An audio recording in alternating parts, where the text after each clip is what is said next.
Halo sobat, kembali lagi di RD Channel. Sebelum melanjutkan pembahasannya, yang belum subscribe channel ini silahkan subscribe. Semoga channel ini bisa lebih berkembang lagi dan bisa memberikan informasi yang positif dan edukatif buat kalian semua. Sebelum melanjutkan pembahasannya, gue ingin berterima kasih kepada kalian yang telah mendukung RD Channel sejauh ini.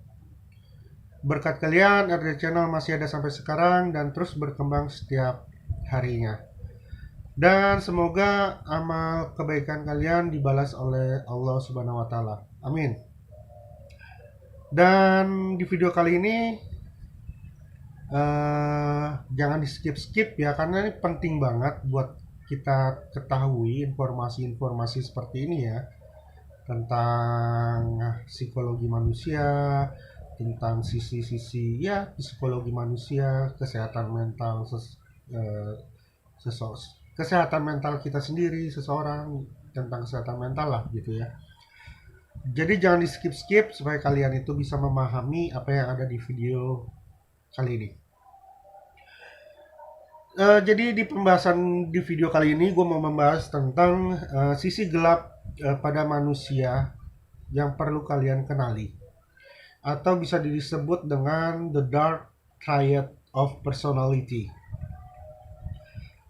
Jadi setiap dari diri kita itu memiliki sisi bayangan atau shadow bahasa Inggrisnya yang kadang tidak kita sadari. Sisi ini bisa diterjemahkan sebagai kepribadian yang jahat. Nah, konsep the dark triad of personality ini pertama kali diperkenalkan oleh dua psikolog bernama Paul Hus dan Williams dalam jurnal ilmiah yang diterbitkan pada tahun 2002.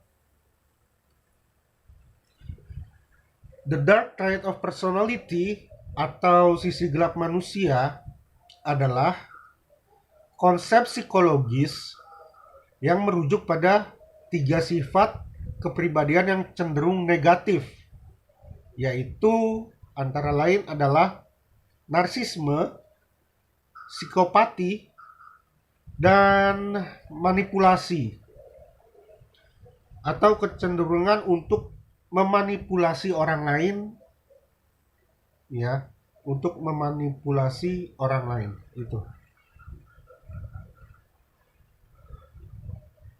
Orang yang memiliki sisi gelap ini atau disebut the dark traits ini seringkali memiliki kecenderungan untuk merugikan orang lain demi keuntungan pribadi. Meskipun istilah ini seringkali digunakan dalam konteks psikologi dan penelitian akademis, tetapi juga telah diterapkan dalam berbagai bidang seperti hubungan kerja, kepemimpinan, serta masalah percintaan. Nah, dari yang tadi gue sebutkan, sisi gelap manusia itu ada tiga, yaitu narsisme, psikopati, dan manipulasi. Ya, jadi kita akan membahas yang pertama dulu, yaitu narsisme. Nah, narsisme adalah sifat kepribadian yang ditandai dengan cinta terhadap dirinya sendiri yang berlebihan. Jadi pandangan positif pada dirinya sendiri yang berlebihan, dan kecenderungan untuk memandang rendah orang lain. Nah, orang yang memiliki sifat narsistik seringkali menganggap diri mereka itu lebih penting daripada orang lain dan cenderung menginginkan perhatian dan pengakuan dari orang lain.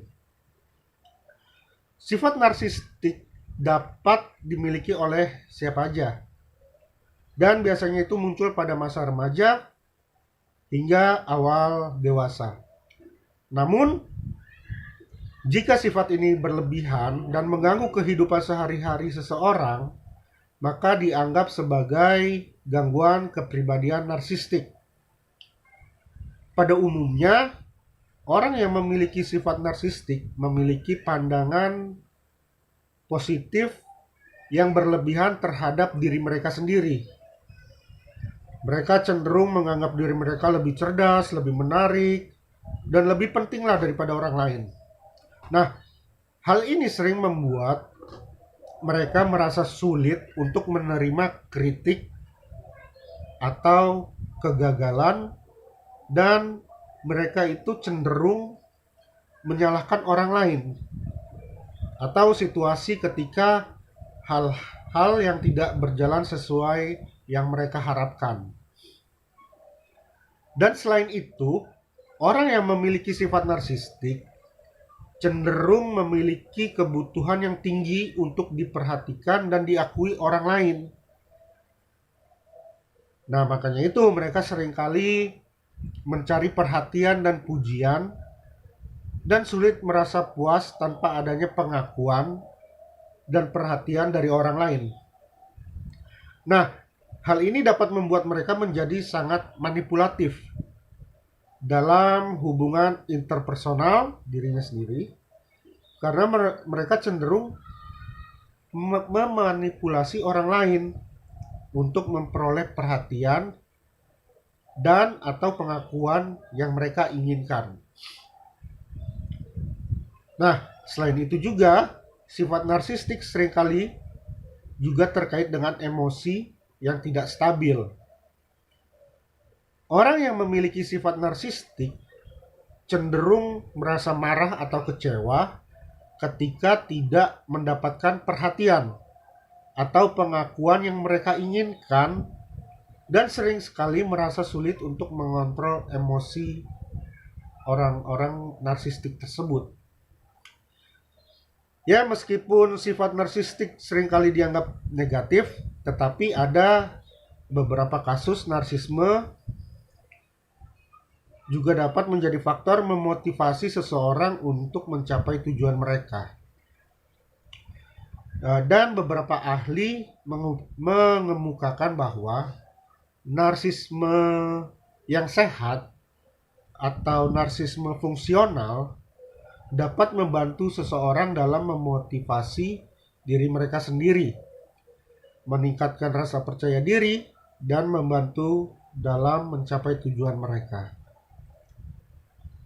Namun, sifat narsistik yang berlebihan dan tidak dapat dikontrol itu malah dapat menjadi masalah yang serius bagi individu dan orang di sekitarnya. Dan orang yang memiliki gangguan kepribadian narsistik seringkali itu mengalami masalah dalam hubungan interpersonal, kesulitan dalam mempertahankan pekerjaan atau kesuksesan dalam karir, dan sulit merasa bahagia atau puas dalam kehidupan.